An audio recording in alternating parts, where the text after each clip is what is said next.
Hello, wonderful people. My name is Cole, and I'm a UCLA graduate where I studied philosophy and computer science, and now I'm a strategy consultant at BCG. Thanks for clicking on this really dumb thumbnail, and if you are interested in consulting, I think this video will be super supportive as I'll be conducting a case interview with a friend of mine, Alex, who is a USC student who has a first round interview with a MBB firm this coming week. He has been casing for a while, so he's pretty darn skilled, and I think this interview could be used as a paradigm example of what a good first round looks like. I highly recommend trying to do the case yourself, and when I say the questions, pausing the video and taking the notes, verbalizing out loud if you can and you're not in a library, and then comparing your notes or your thoughts with what Alex says. And then at the very end of the video, I share a ton of feedback that I think is both high level and tactical that can kind of scale across all cases. So I recommend either staying till the end or fast forwarding to the end if you don't want to do a case right now.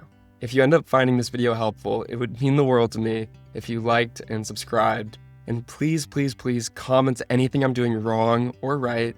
It really, really helps me as I try to build this channel because I have no freaking clue what I'm doing, and feedback is the only way that I will improve. Shout out to Alex for being a trooper and letting me record him. If you don't know anything about consulting, I recommend maybe starting with one of these really dumb looking thumbnails that's probably in this corner.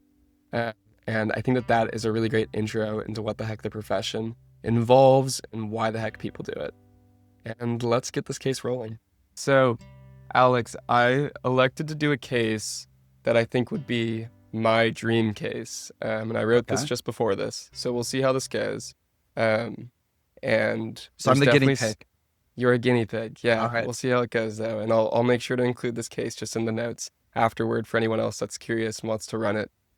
So your client is Taylor Guitars, a premium guitar manufacturer based in California.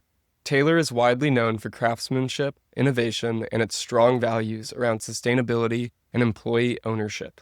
Recently, they launched a small line of guitars made with urban wood, reclaimed wood from trees that have fallen in cities, for example, storm-damaged or diseased trees. The early reception has been positive, and Taylor is now considering expanding this line globally. Taylor's leadership wants your help answering this core question. Should we scale our urban wood guitar line? And if so, how should we do it? Okay, perfect. So just to make sure that I have a clear understanding of the case, I'm going to repeat back to you what I've heard so far. So our client is Taylor Guitars. They're a premium guitar manufacturer focused in California. Two of their core values are sustainability as well as employee ownership. And then really the subject of this case is their new product line, which is guitars made out of urban wood. Urban wood can be classified as reclaimed wood from trees that have fallen in cities. And then the key question and what they want us to figure out is, hey, this new product line that has been pretty successful locally, is this going to be successful in the larger global market? And then if we choose to launch it, how should we approach that? Yeah, that sounds right. Perfect. Then is it all right if I just ask a couple of questions for some additional context? That'd be great, man. Yeah. So I understand that Taylor Guitars based in California. Do they have any operations or distribution channels outside of California currently? Most of their manufacturing, we can assume, is US based and primarily in California.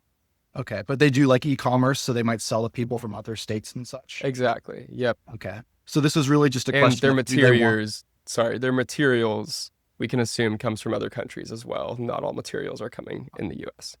Okay. Okay. Interesting. And so for the purpose of this case, it's just, do they want to expand to an international customer segment?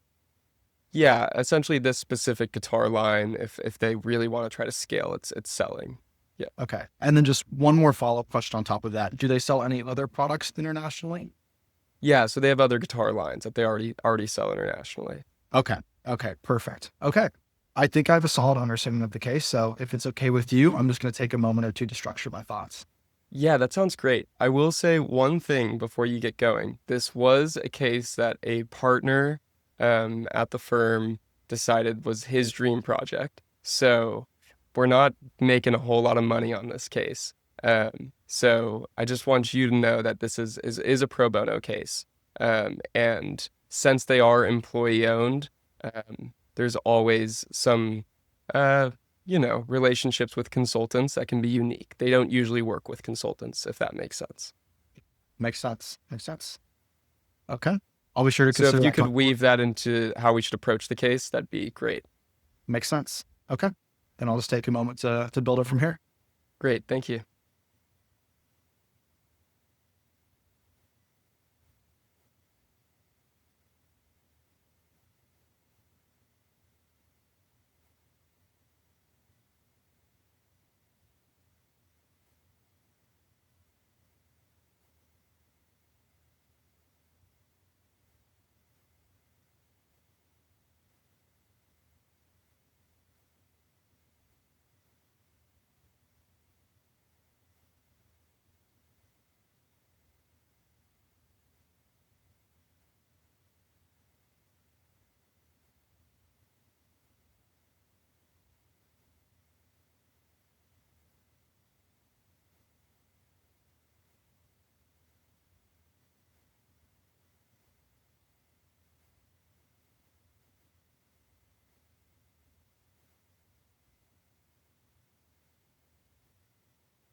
Okay. I have my approach whenever you're ready. Awesome. Love to hear it. Yes. So my A1, the most important bucket that I want to consider first is the market. There are two other buckets that I'm going to consider as well, but I want to begin with the market just because I think the core tenet of any go-to-market strategy is that the market you're expanding into is attractive, right? Then from there, I want to look at Taylor's guitars more specifically and understand their inner workings.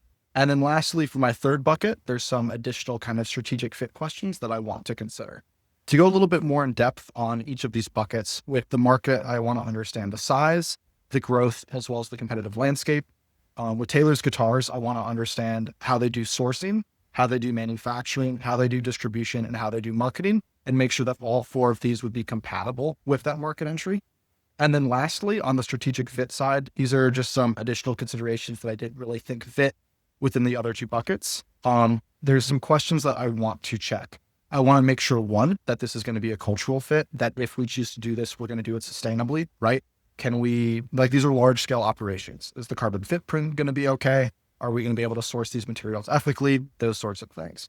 I also want to make sure that even though this is a pro bono case, that it is still profitable. And that's really more of a yes or no question I want to answer rather than understanding the deeper level of profitability.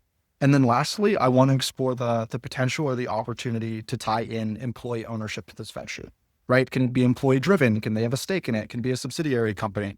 Just questions to consider. But to begin, I really want to focus on the market. Just as I said earlier, it is the most important part of a go-to-market strategy. So if we have any data on the size of the market, the growth of the market, I'd like to look at that first, but happy to go in another direction as well.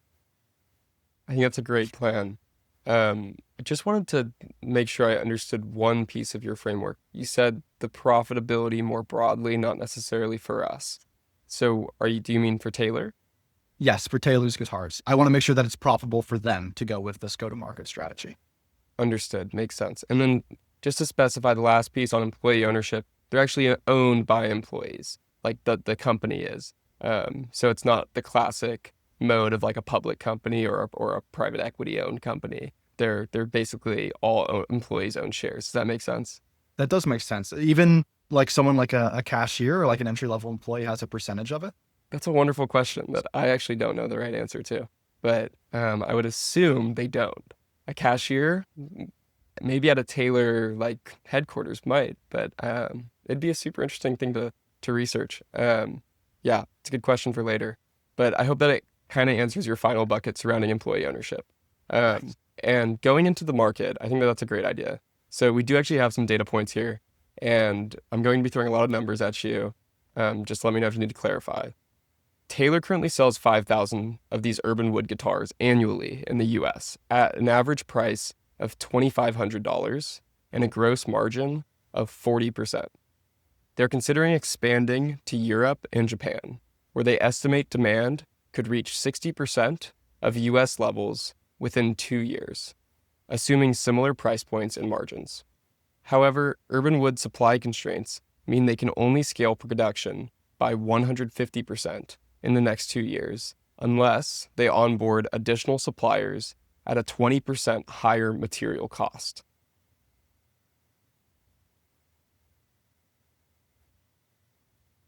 Okay.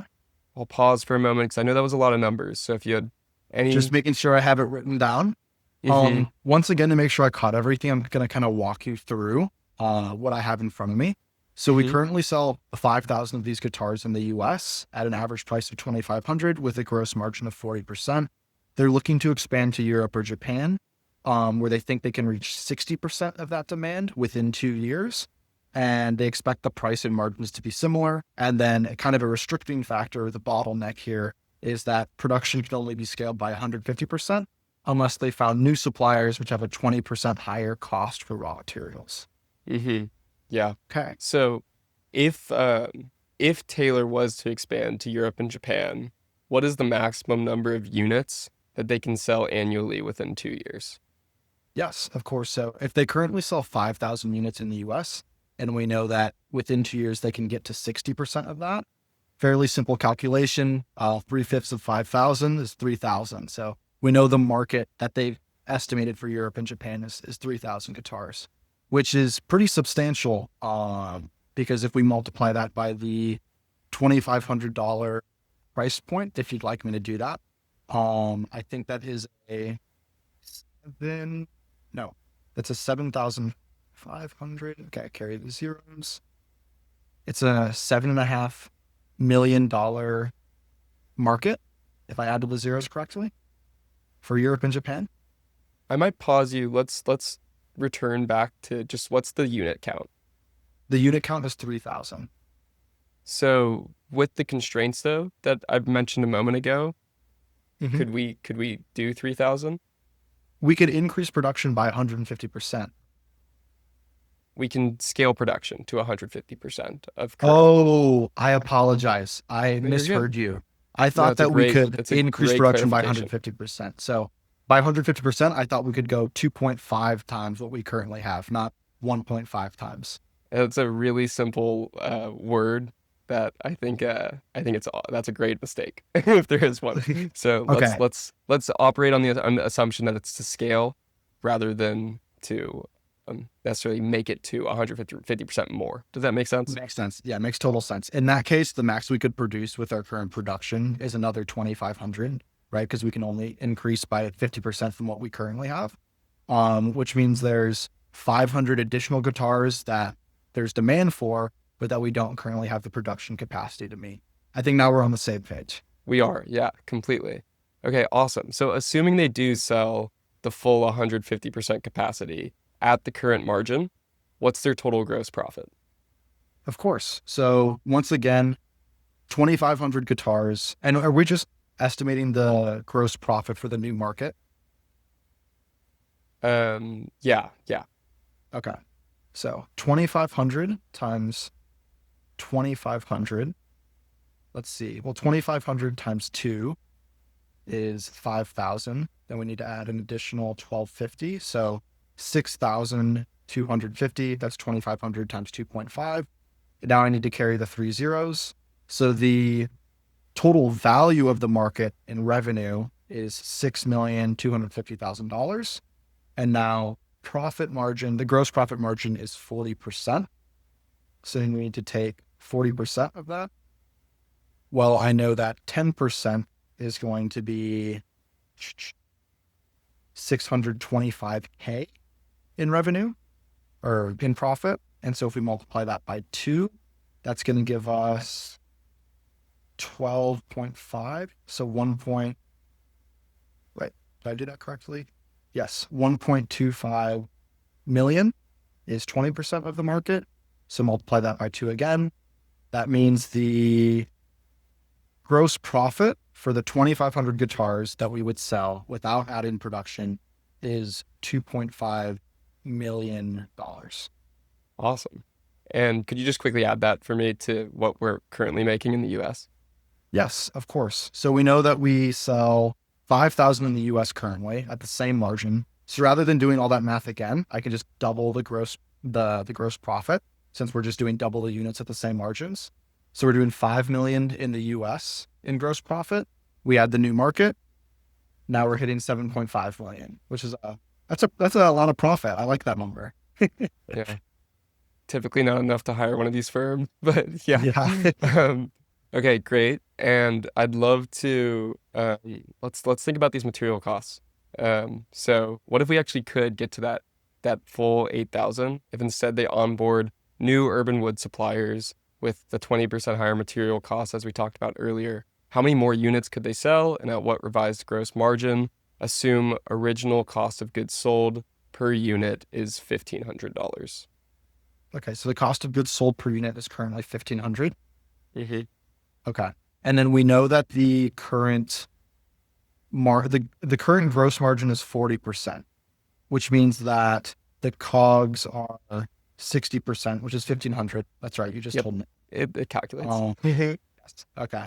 And so if we're increasing the price of raw materials by 20%, are we just assuming that total COGS is going up 20%? Because are we accounting for labor, right? Let's just worry about these material costs. Let's exclude other costs. I appreciate you bringing up that point though. Okay. So that means we need to increase 1,500 by 20%. So I'm going to multiply 1,500 by 1.2 to figure out what our new COGS per unit is. Okay. So 1,500 times 1 is 1,500. 1,500 times 0.2 is 300. So our new COGS is $1,800 per unit. That would mean we're generating a profit of $700 per sale, a gross profit, $700 per sale. And if we add this new production, we know that there's 500 guitars waiting in demand. So we can multiply those units, 500 guitars by $700 per sale. And that's going to get us to 35, carry the zeros again. Oh, I miscarried my zeros. Okay. An additional $350,000 in gross profit, which brings our total to 7.85 million for the company. Wait. In gross profit. Nice. Wait, so you said 7.85 is our total. Yep. I'm following you now. Awesome. And what was our new margin? The new margin. Okay. So it would be $700 profit over $2,500 in sale. So I need to divide 7 by 25 essentially.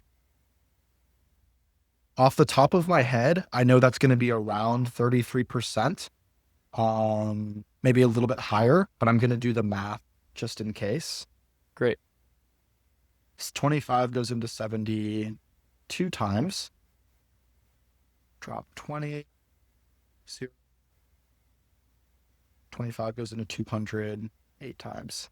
It looks like the margin is 28%, the new gross margin. Great. Yeah. Okay. Happy you So it's a found that little out. lower than my first guess. That's super helpful though. And thank you for confirming. So, what are your thoughts just about what you've kind of found so far? So what I've seen so far, assuming that our fixed costs are not, ad foreign and we don't have crazy overhead, this seems to be a really profitable venture, right? We can essentially double the demand or almost double. We can improve the demand by 60% by entering these markets. We already have the capacity to meet 80% of that new demand. We can add the additional 20% with COGS that are only lowering our margins by 12%. And even with that, we're still running at a gross margin of 28% for the higher cost of goods products, and the 40% gross margin for the initial 2,500. I mean, those are great margins. The profit is 2.85 million in total by moving into this market. On all fronts, it appears to be a solid venture. Awesome. Any things to watch out for? Yes. Oh, sorry. Would you like me to kind of give a summary, a recommendation? Oh, no, actually, I'm just curious, like anything that you're like see as a potential risk or a watch out. If it's hitting on all cylinders on the quantitative side, anything that we should think about on the qualitative side? Yes, of course. And just to preface on the quantitative side to say one more thing, I would want to look at those fixed costs, right? To make sure that we're not going to jump our fixed costs too high. But Completely.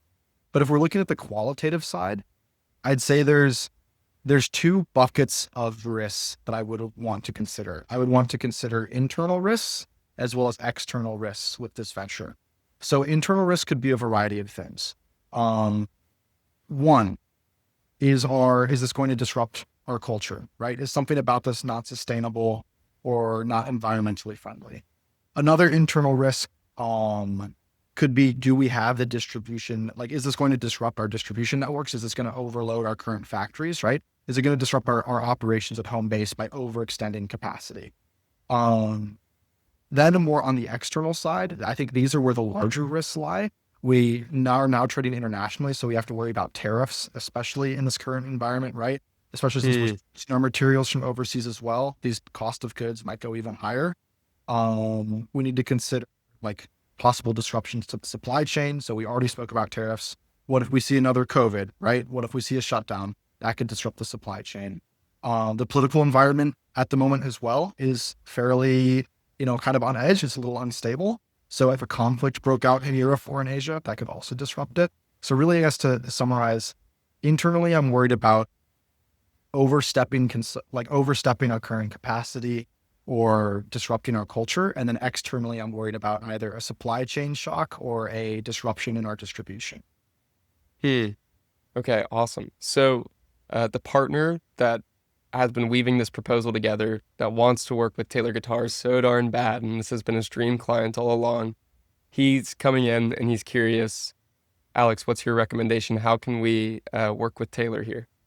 Of course. And is he in the room right now, or is he about to walk in? I am him. We'll just You are assume. him. Perfect. Then what I would say to you is, hey, you found your dream client, and I have great news for you. The venture that they want to go for, that we've been advising on, appears to be profitable and a green flag on a lot of different fronts. And now I'm going to explain a little bit more why. Taylor's Guitars currently does $5 million a year in gross profit with this product line. If they were to expand to Europe and Japan, they could increase that gross profit to $7.85 million. So an additional $2.85 million in gross profit. That's coming from an additional 3,000 units sold at a gross margin of roughly 37%. 2,500 of those units are going to be sold at 40%, and additional 500 are going to be sold at a 28% gross margin, just because to get those additional 500 units, we would have to source some new materials at a higher price than our current suppliers. So by all means, this appears to be a great venture. I would recommend that we advise Taylor's Guitars to go forward with it. But there are a couple of risks you need to consider. Internally, right, we have to be careful that we don't disrupt our current production, and also that we don't make any cultural missteps, right? Let's make sure we stick to our core values of keeping this sustainable and environmentally friendly. And then on the external side, we should be aware of possible supply chain shocks due to tariffs or macro environment factors that disrupt our distribution channels. Some next steps to take to help mitigate these risks, in my opinion, would be to kind of see if we can't forecast what the political climate is going to look like for these next 6 months, to predict what those tariffs might be. And then additionally, having contracts written up or kind of bills of intent with secondary suppliers if our original suppliers fall through or those supply channels get disrupted for some reason. That sounds awesome. Excited to work with Taylor. That was a really great case. Genuinely, like A+. Super excited for you to be going into your next round, because that was genuinely excellent. I think that would definitely pass a first round at any like MBB firm. But I do want to give you your areas for development. I also want to just give you some pats on the back and make sure like you know what you need to continue. So I'm going to start with those positives. But before I do so, actually, I'd love your reaction to how that case went. Yeah, of course. So first and foremost, I thought the case was super interesting, right? Like you said, it was something that you drew up yourself. It was kind of a personal passion project, and I could see that, right? It was niche. It was a pro bono case. It was a small client. It was international expansion with kind of a weird product line. So it was super interesting to go into. Overall, I felt pretty strongly. I think I got to the right conclusion. I think I used a structured approach. I think my communication was pretty good. But there are definitely a couple of things that, looking back, I would have liked to have improved upon. One in my structure, one in my math, and then one in kind of like the qualitative portion. So with my structure, I liked my first two buckets of market and Taylor's guitars, but then that third bucket, strategic fit, I mean, it was a catch-all bucket. I wish I could have thought of a better way to succinctly tie it into the other two buckets, right? To make it a little more meaty. I think it did the job, but I think it could have been a bit better. On the quantitative side, I jumped the gun with that first calculation. I should have given you a chance to interject and been like, hey, it's 50%, not 150% increase. And then in addition to that, while my math was quick, looking back, I think there's a couple of things I could have done a bit faster, right? I think I took a too long of an approach to get to the original profit, because I did that 40% margin when I could have just found the profit per unit to start with. And then lastly, on the qualitative side, I think my risks were a little repetitive on the internal and external side. But overall, felt strong. But those are the things I would have liked to have improved upon. Makes a ton of sense. Also, I love how structured you are, even in feedback. This is great. True consultant, man. Okay, so I've been consulting mode right now. This is all I can think about. I've trained myself. You can loosen the tie a little, brother. Exactly. When I sit in front of this computer, when I have the notes in front of me, it's like, okay, I talk this way, A, B, C, D. But genuinely, that was great, man. And yeah, I'll double click on some of those things you brought up. So starting with, let's actually start with the behaviorals really quickly. I think obviously your story is awesome, and I believe that you've probably walked other people through your story a couple times. You probably know the core things you want to hit. And I love, though, your enthusiasm with each topic, without trying to sound impressive. I think that there's something very key here, being interesting without trying too hard to be interesting or trying to make the interviewer like fall in love with you. And I think you did a really good job of just like talking about it like these are your passions, these are things you love, these are things you appreciate, and just being a human being. Like you just gotta, I think some people can get caught up in an interview, and I even have this on just networking calls where people want to explain their whole life story to me and try to sound as cool as possible. I think you did not do that somehow while sounding very cool. Thank you. I think your behaviorals were excellent. I would say just one watch out is time, just because if they do lead the case with behaviorals, it's going to end up digging into your case time, which fortunately you're excellent at casing. But I think just knowing yourself and knowing probably how succinct you should be, or even just kind of catching the interviewer's vibe and seeing if it seems like he's getting a little bouncy or a little giddy to start the case. I think especially on like a third or fourth question, it's really difficult, especially because that final question is the one that you're the most passionate about. But I think just having a 1 minute, 2 minute, 3 minute version of these different questions is kind of always healthy, just in case timing. And if the behaviorals come at the end of the case too, some interviewers might dive straight into the case and you literally might only have 30 seconds to fully introduce yourself or tell your story. And I don't think that this is a problem. I'm just flagging for yourself or anyone else maybe watching this. It's a good thing to consider. That you might need to have, these different incremental versions almost. But behaviorals, A+, man. Getting into the framework, I think you clearly were an active listener to start the case, which is super key. Like just having a little bit of curiosity, a little bit of enthusiasm, a smile goes such a long way for the interviewer, who I think many interviewees can forget that like that interviewer's just living a stressful day as a consultant, probably, maybe a very meaningful, impactful day, but they're probably very, very busy. They're doing back-to-back interviews. Yeah. Well, and they're probably doing interviews while they're actually on a full case that's moving 1,000 miles per hour. And you are just a 30-minute slot or maybe an hour slot in their day. And they hope that hour slot doesn't cause them more stress or more challenge, basically. So I think something that to always keep in mind is like, how can I be positive? How can I make sure that this interviewer has a fun experience with me? And like, remember that they're not a robot either. They're just as human as you. So I think just like treating them like a human, and this isn't advice to you, this is just broad kind of frameworks that I think for interviewing is huge. Just remember that this is a slot for them that they would love if it was actually pleasant and fun. So I think you bringing the enthusiasm to start was awesome. You being curious about the case, showing that like, oh, this is a cool case. Like they brought a cool case to the table also is pretty fun. So even if, I think the broad advice here, even if you need to like not necessarily fake it, but just kind of no matter what the subject matter is, find what I you love can think, it. find what you can see is like curious about it. Yeah, exactly. Like there's probably some area of it that you can find interesting, and like that's how you can pull out this genuineness that you seem to have, Alex.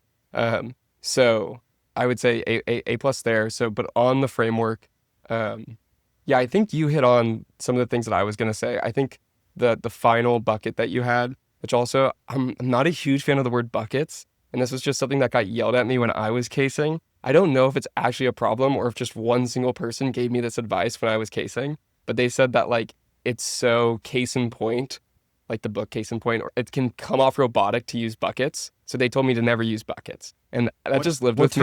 What term would you recommend? I think areas to look into can Okay. work well. Or just like levers to pull potentially if that's actually applicable in the I'm gonna situation. say, how about drivers? Three drivers. Drivers, like I think there can be specific words. Bucket's a really precise word that I kind of like a lot. And I It's- would not please don't take this advice as scripture. It's just a personal thing that I know I hesitated on. And I think it's really key to not use very broad buckets. So like some people will use this, call them the buckets, and then they'll say like, and the buckets I want to look into are the competition, the customers. I'm sure you've gotten this advice. Like they just say things that are very broad and not applicable to, in this case, Taylor's guitars. Like you want to be very specific with the naming of each bucket. So even like strategic and market fit, like that sounds like something that you could have just read in the casebook and you have memorized, saying, what is the international market for guitars of unique wood? Like that might be too, like that No, might be too precise, but do you get what I'm getting at here? Yes, that's a very simple, like a very simple change, but like that shows just like a deeper level of understanding. Completely. Exactly. It makes so Like much that, sense. that can be a differentiator. And especially because the framework's like the first thing, the first impression. So if an interviewer hears you say things that are just like super high level that they've heard every single other interviewee that they've potentially interviewed that day or that week say, it might just not stick out. But if you said like the very specified version of that bucket, they'd be like, okay, he's listening. Like, hell yeah. It's not market, it's the market for international sustainable guitars. Yeah, I think you get what I'm laying down. Where like I wouldn't bend over your back to name a bucket perfectly, but I think trying to definitely just not go with a 2 to 3 word bucket that's just like the most broad thing, like market, customers, competition, whatever. Just because that's literally like page 1 of any case book. So, but outside of that, I think your final bucket. Sorry, I'm kind of diving straight into the areas for development. Because I think in general the framework was like really solid. You hit on all the meaningful points. The one area that I would think about too is that final bucket, as you brought up. Just it can be a little lazy to do like a catch-all bucket. I know it's really appealing to do a catch-all bucket, but I would even, if you did a catch-all bucket, I would even do like a self-deprecating joke about the catch-all bucket, which I think you kind of did. But I think just being like, this might be a little lazy, but I think that there are some other facets that I want to group into my 3 buckets. I don't want to have 23. So I might just have it in the separate category of blank. But I think that blank word can be kind of specific. Like maybe it's risks, maybe it's watchouts, maybe it's yours with market and strategic fit. Was that your third one? Yeah, What was strategic fit. strategic fit? Like that's actually pretty solid. But I think like just trying to find some way to grab these miscellaneous things and see, even if it's like kind of angling one of them in a particular way so that it fits this precise word. I think that's awesome. Or cultural fit. Just like risks and culture, maybe something like that. But I think broadly speaking, the way you verbalize your framework was great. And something that I really want to highlight is naming each bucket and then going into the buckets and then potentially naming them again at the end. Like just make sure that interviewer knows what he's working with for the rest of the case. So he can like basically say, yeah, let's double click on that first one that you brought up. So I think you did this perfectly. I like, when I was listening in the beginning of the case, I knew exactly what your buckets were. My memory's awful and I didn't write it down, so I forgot what they are now. But ultimately, like the way that you named them and then double clicked, wonderful. Great job. I'd keep doing that. And then having the initiative at the end to then name the thing that you want to go into. I loved like the A1 idea of like, this is the A1 area to look into in this case. Like I love that verbiage because yeah, it just immediately signifies to the interviewer like that you're really thinking you know how to drive, and then you started driving and he knew kind of how to anticipate, your approach. So A plus there. Next, I would say we kind of went straight into quant after that. And I think your quant, broadly speaking, is excellent. But one thing that can be tricky is just making sure you write down what the math question you're doing is. Because you gave me answers that were the right answers, but not to the question. And it's like if you thought about this as a test, and if I asked you what is the gross margin, and then you gave me the gross profit, it just like it, and you were able to then backstep a little bit, but like you just have to think like that is the types of little things that you could do that just sets yourself up for success. Is like writing down the exact question, even clarifying when they give you the problem. Like you were so ready, you had all the numbers loaded in, you were so ready to just be a calculator. But it's like just pausing for half a moment and just being like, wait, so do you want the gross margin or do you want the gross profit? And then like you would have nailed it. And I probably would have asked for gross profit anyways, just to like screw with you.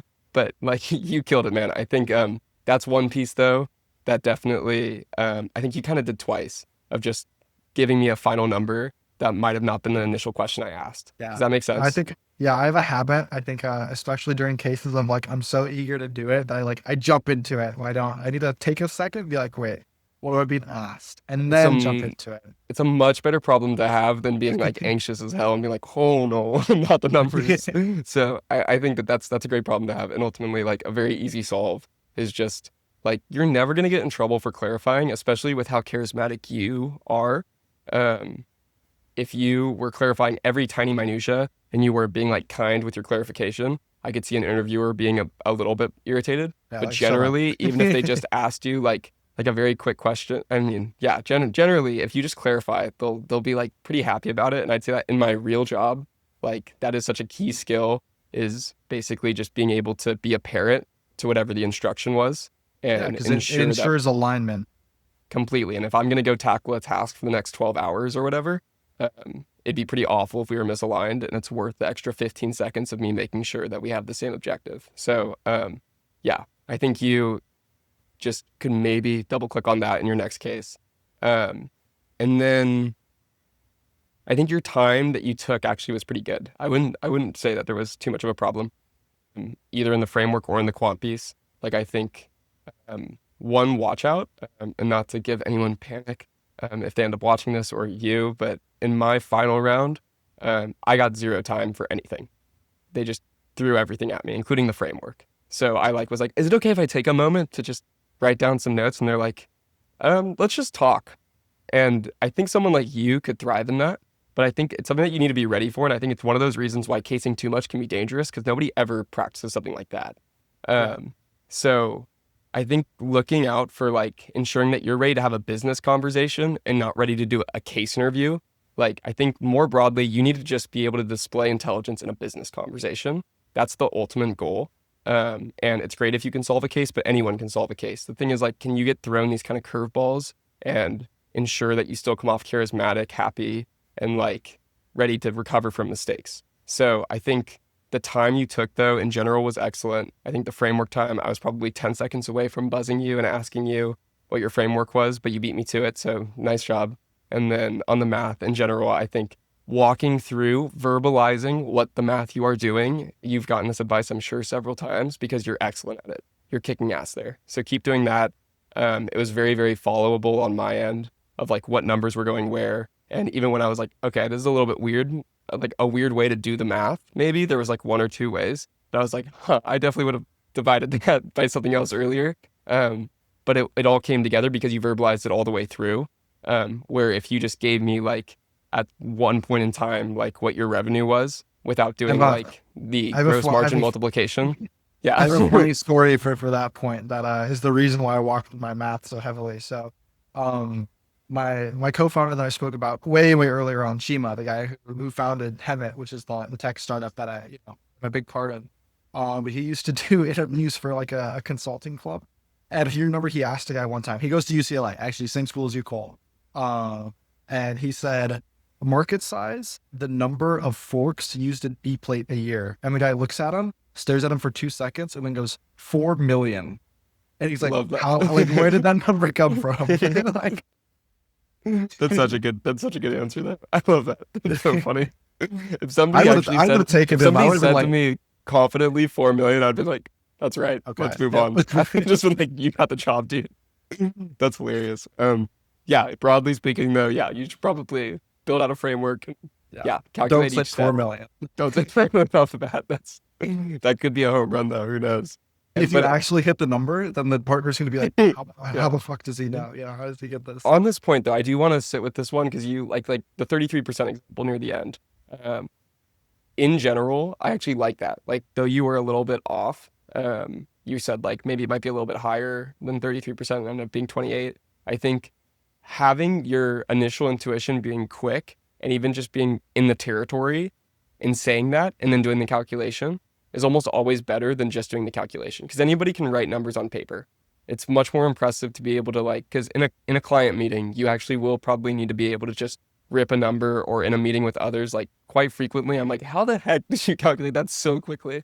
And I think that mental math is like a key trait. So I would use it as much as possible, even if you know you're going to calculate something. Just saying what your initial thought would be, what your ballpark is. And I know that in my case, probably the most impressive part of like one of my final rounds was one of those situations where I just kind of like threw a number that was like weirdly precise and it actually was like exactly the number. But after I did the calculation, that was realized. And afterward, like the partner was like, that was actually kind of impressive how quickly you ballparked it. So I think like that's a skill that people appreciate. So I would highly recommend continuing to like try and definitely like that 33% a little over. I would take that actually as a win, even though somebody might be like, oh, he didn't get it. He didn't get 28 off the bat. That was perfect. The way I see it too is it's also a preemptive sanity check, right? Because you can look at something and most people can ballpark it at least relatively reasonably. But when you're doing the math and you're carrying the zeros, you can make a really big mistake, like a margins of magnitude mistake and not realize it. But if you did the initial ballpark, that's your sanity check to go, okay, wait, I thought it was going to be 33%. If I end up with 90%, I know I did something wrong, right? That's the way I Yeah, see it too. give him better case advice than me. That's awesome. Yeah, completely agree with that. That's such a good point. The recovery that you had in the math was awesome. Because I think just emphasizing that in general, quant pieces, you're gonna screw up like Yeah. once. I probably think Believe me, there's I know. probably some bots that have never screwed up, but like I know that in my case, I've at least had one or two errors that what made my case a good case was my ability to get back up and like sound charismatic and happy after the fact. And you did great at that. Like there's always some type of self-deprecating joke or some like little jab that you can do that just ensures that like they see you as actually like kind of winning the case and just like that error being a simple error. Um, and I honestly think that making mistakes is probably one of the greatest differentiators between people that end up getting into the firms and people that don't. Because one, you're just relatable when you make a mistake. Like it creates almost like the best moment for vulnerability. And just in this job, there's going to be mistakes that maybe aren't your own or somebody else's. But being able to adapt and recover is just huge. So when you're actually in your interviews, Alex, like I definitely would just not get in your head about any mistake. Like they're almost always excellent opportunities. And even if you were like you bombed the framework, but then you just like ripped the rest of the case in an awesome way, I think that there's just something super memorable about that for the interviewer. And we know the acceptance rates of these firms, they're a joke. So just trying to be memorable, trying to resonate in some way can be so key. So I think mistakes are oftentimes just an awesome opportunity. So, and I think you completely capitalized on that. So with that said, I think the only other 2 points I have written down here was I feel like you could have maybe weaved in when we got into risks, just the idea that they've never worked with consultants and who the person that you're talking with was not the client, it was the partner. So kind of, I think the way that you communicated was like perfect for a client or a partner. Like your executive level comms are excellent, but just seeing, okay, is there anything unique in my approach because I'm talking to the partner instead of the client in this case? And that was kind of a curveball I wanted to throw at you, where typically you're always going to be giving the recommendation to the client. But it's like, okay, what are the political or the internal things that I have to think about as a firm employee or as this partner that's just really excited about this pro bono opportunity? And I think one of those is like, okay, like they've never worked with consultants and they're employee owned. And broadly speaking, the stereotypes surrounding consultants, especially surrounding sometimes sustainable topics, even though a lot of these firms have really doubled down and tried to like be great in doing like a large sustainable practice area. Sometimes there can be stigmas and stereotypes there. So I think that that was just like one maybe risk or watch out that I think would have been like just a cool thing to slap on at the end based on who you're communicating with and being able to identify the audience. So I don't know if that point resonates, but does that kind of make sense? Yeah, it does make sense. Is like, who's the audience that you're speaking to, and can you tailor your delivery to that audience? I mean, it's the number one principle of communication, right? Is know your audience. So it would be helpful to do that in interview too. Completely. Yeah, I love that. And tariffs were an awesome point. I love how you were so hypothesis driven with the tariffs thing, where it was a through line of the case. It wouldn't probably be in somebody's answer key because that is very unique to right now, but that shows that you are up to date. It's an integration of an approach. Yeah, that's like going to be probably unique to you. Probably 50% or more other candidates wouldn't have even thought about tariffs. And to be able to double down on something that is creative and have that be your through line of the case makes your case super memorable, right? And I think just one more broad point, I think whenever, like we talked about with ballparking math, it's kind of what a framework is supposed to be.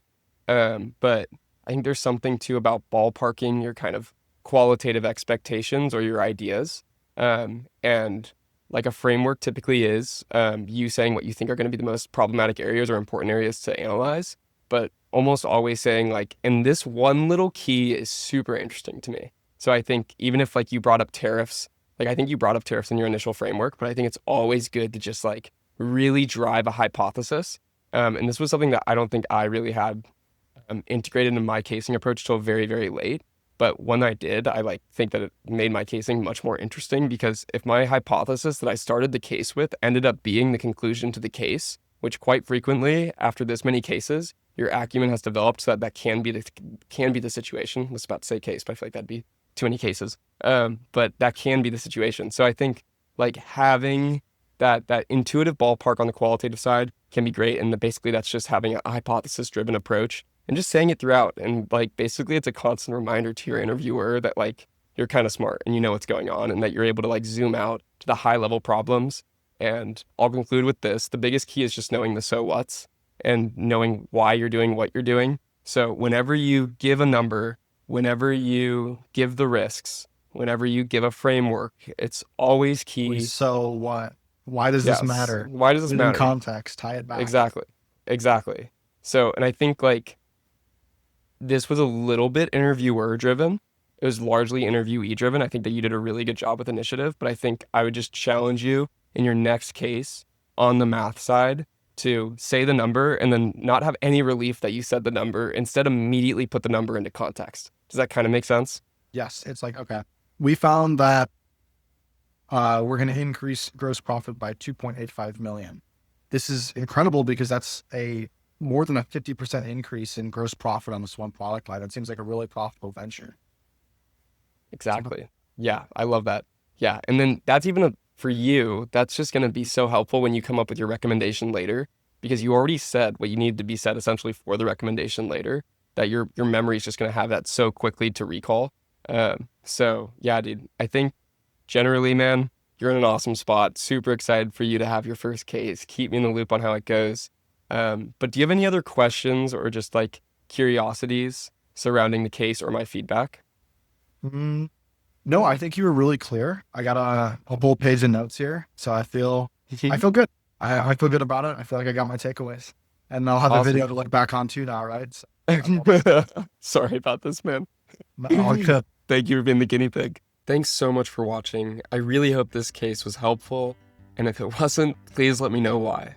Again, I'm trying to turn the volume up on feedback, so anything you tell me genuinely is so helpful.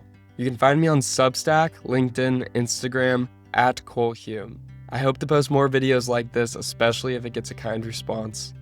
And I'll say it one last time, don't hate me, but if you subscribed, it would be so damn cool. As always, smile at strangers, and please trust your curiosity.